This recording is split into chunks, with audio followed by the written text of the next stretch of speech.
countries have been built on a religion that founded our... अस्सलाम वालेकुम।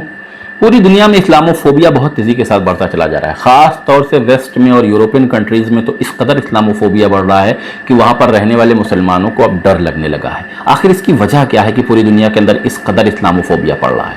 लोग, अभी आपने सुना होगा कि लंदन में कुछ दिनों पहले एक प्रोटेस्ट हुआ जिसमें लाखों लोगों ने सड़कों पर खड़े होकर रैली निकाली और प्रोटेस्ट किया।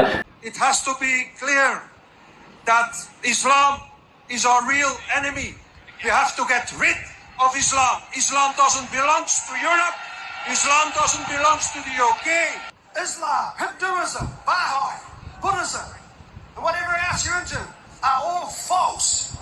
बाद में बैनर और होर्डिंग लिए हुए थे कि no Muslim in Europe, Islam out, Muslim out, इस तरह के लोग नारे लगा रहे थे। आखिर इसकी वजह क्या है कि तमाम मजहब के मानने वाले और तमाम मकतब फ़िक्र और आइडियोलॉजी को मानने वाले लोग इकट्ठे तौर पर मुसलमानों के और इस्लाम के दुश्मन बन गए हैं। इस वीडियो में मैं आपको यही बताने की कोशिश करूँ। इस्लामोफोबिया की असल वजह इस्लाम खुद है। इसकी जो ब्यूटी ऑफ इस्लाम है ना, वही इस्लामोफोबिया की वजह है।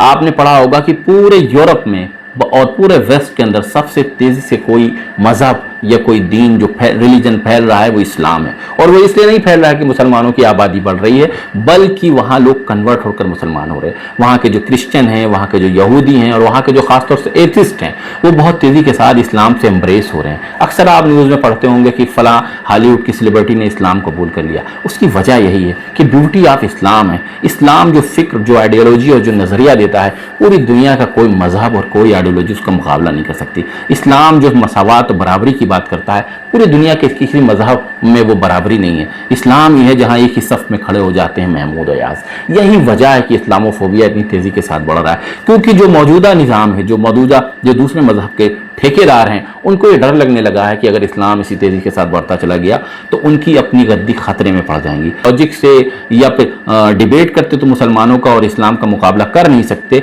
इसलिए वो प्रोपेगेंडा करना शुरू करते हैं। वो इस्लाम को और मुसलमानों को बदनाम करना शुरू करते हैं और लोगों को इस्लाम से बज़्ज़त करना शुरू करते हैं। क्योंकि दुनिया के जितने मज़हब हैं, उन्होंने कहीं ना कहीं वो एक सेक्ट के लिए ही है, एक ज़ात के लिए हैं, कुछ लोगों के लिए, कुछ अमीर लोगों के लिए, जिन्होंने तमाम गरीबों को अपना गुलाम बनाया हुआ है। वो इसी को देखकर तो कार्ल मार्क्स को कहना पड़ा था कि मजहब जो है वो एक अफीम है, अफीम का एक नशा है। मैं कुछ मजहब की आपको मिसालें देकर समझाने की कोशिश करूंगा। यहूदियत का नाम आज तक आप बहुत सुन रहे होंगे, इजराइल का। इजराइल का मकसद ही बस बनी इसराइल नस्ल की हिफाजत करना है। उनकी नज़र में अल्लाह ताला के वो खास बंदे हैं। अल्लाह ताला ने उनको जन्नत के लिए पैदा किया है और बाकी दुनिया के जितने भी इंसान हैं वो उनके लिए, उनकी सेवा करने के लिए पैदा किए गए हैं। वो कीड़ों मकोड़ों से भी बदतर हैं, आप अंदाज़ा लगाइए। लेकिन जब कुरान आप पढ़ेंगे तो अल्लाह ताला फरमाता है कि हमने सूरह निसा में कि हमने आदम और हव्वा से पूरी दुनिया को बनाया, सब एक ही माँ बाप के औलाद हो। तो उनकी ये नज़रिया ख़त्म हो जाता है और अल्लाह ताला उनको चैलेंज करता है कि ठीक है, तुम अल्लाह के ख़ास बंदे हो, तो फिर तुम मौत की तमन्ना क्यों नहीं करते?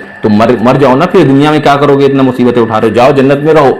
इस तरह से अल्लाह ताला वो आइडियोलॉजी उनकी जड़ काट देता है। इसी तरह से आप क्रिश्चियनिटी देखिए, ईसाईयत देखिए, इसमें बज़ाहिर तो बहुत नज़र आता है कि बहुत इक्वलिटी है, लेकिन जब आप करप्शन देखेंगे चर्च का, वहाँ अमीरों के लिए दूसरे कानून हैं, गरीबों के लिए दूसरे कानून हैं। वहाँ अमीर आदमी पैसा दे के अपने गुनाह माफ़ करा लेता है, गरीब आदमी को सज़ाएँ दी जाती हैं। इस तरह की जो चीज़ें हैं जो इस्लाम के सामने ठहर ही नहीं सकती। इस्लाम तो वो दीन है कि जहाँ पर वक्त का एक ग़ुलाम और एक बद्दू भी खड़ा होकर देहाती वक्त के खलीफा से सवाल पूछ सकता है, वक्त के खलीफा की तंबीह कर सकता है। ये दीन कहाँ से मिलेगा? इसीलिए इस्लाम को और मुसलमानों को जो है बदनाम किया जाता है, प्रोपेगेंडा किया जाता है। इसी तरह से हमारे मुल्क का जो मज़हब है, ये जो हिंदुइज़्म जिसको हम कहते हैं, यहाँ भी जाति व्यवस्था है। यहाँ पर पूरे जो इंसान है वो ब्राह्मण की सेवा करने के लिए पैदा किए गए। अगर आपके घर में खुशी हो तब भी ब्राह्मण को खाना खिलाइए, और आपके घर में गम हो तब भी ब्राह्मण को खाना खिलाइए। ये असल चीज़ है। इंसानों ने दूसरे इंसानों को अपना गुलाम बना रखा है। इसी तरह से आप कम्युनिज्म की बात करिए, बज़ाहिर तो वो मजदूरों की काम बात करते हैं, बज़ाहिर तो गरीबों की बात करते हैं, लेकिन आप देखिए जिन मुल्कों में कम्युनिज्म की हुकूमतें आई, गवर्नमेंट आई, उन्होंने वो जुल्म किया गरीबों के ऊपर कि वो कैपिटलिज्म ने भी वो जुल्म नहीं किया गरीबों और मजदूरों के ऊपर जो रूस ने और चाइना ने किया। आज आप उनकी तारीख पढ़िए, लाखों किसानों को रशिया में मार दिया गया स्टालिन के जरिए ताकि उनकी ज़मीनों पर कब्जा किया जा सके। ये असल हकीकत होती है। इसीलिए ये प्रिंसिपल से ये डिबेट नहीं कर सकते मुसलमानों से या इस्लाम से, इसीलिए फिर मुसलमानों को बदनाम करते हैं। फेमिनिज्म के नाम पर इन्होंने औरतों को एक्सप्लॉइट करके रखा हुआ है 100 साल से। ये इतने चालाक हैं کہ عورتوں سے یہ گھر کے بھی سارے کام کراتے ہیں اور پھر باہر کے بھی سارے کام کراتے ہیں. عورتوں سے عورتوں والی ذمہ داری بھی پوری نبھاتے ہیں. عورتیں بچہ بھی پیدا کرتی ہیں, گھر کا کاروبار بھی کرتی ہیں, اور اس کے بعد ان کو آفس بھی بھیجتے ہیں کہ تم کو آفس بھی جانا چاہیے, تم کو باہر کا بھی کام کرنا چاہیے, تم کو شوہر کے جو ہے کام میں ہاتھ بٹانا چاہیے. اس طرح سے 100 سال سے ایکسپلائٹ اور سوشل کر رہے ہیں عورتوں. تو عورتوں کو بھی سمجھ میں آ گیا, جو پڑھے لکھے ویسٹ کی عورتیں ہیں ان کو سمجھ میں آ گیا ہے کہ اسلام ہی اصل جگہ ہے جہاں پر ماں کے پیر کے نیچے جنت ہے, اور ایک محافظت عورتوں کو ایک پروٹیکشن جو دینے والا دین ہے وہ اسلام ہے. اسی طرح سے آپ کیپٹلزم کی بات کریے, جہاں غریبوں کو خون چوسا جاتا ہے, جہاں انٹرسٹ کے نام پر, جہاں سود بیعت کے نام پر, جہاں کاروبار کے نام پر پیسے سے پیسہ بنایا جاتا ہے, غریب اور غریب ہو جاتا ہے. اللہ تعالیٰ نے کیا کہا, جو پیسہ بٹور کے رکھتے ہیں ان کو ہم جہنم میں جھونک دیں گے, ان کے گلے میں ہم پہنا دیں گے آگ کی لڑی اور وہ اس کی سزا پائیں گے. تو اس طرح سے یہ ساری چیزیں ہیں جو الگ الگ ریلیجن کے ماننے والے لوگ یا الگ الگ ازم کے ماننے والے لوگ ہیں, یہ ایز مسلمانوں سے یا اسلام سے ڈیبیٹ نہیں کر سکتے ہیں. ان کے سامنے ان کے سارے نظریے, ان کی ساری فلسفی 1 منٹ کے اندر چکنا چور ہو جاتی ہے. 1400 سال سے اسلام اسی طرح سے خوبصورتی کے ساتھ ماشاءاللہ چمک رہا ہے, اور انشاءاللہ قیامت تک اللہ تعالیٰ نے فرمایا اللہ کا دین غالب ہو کے رہے گا.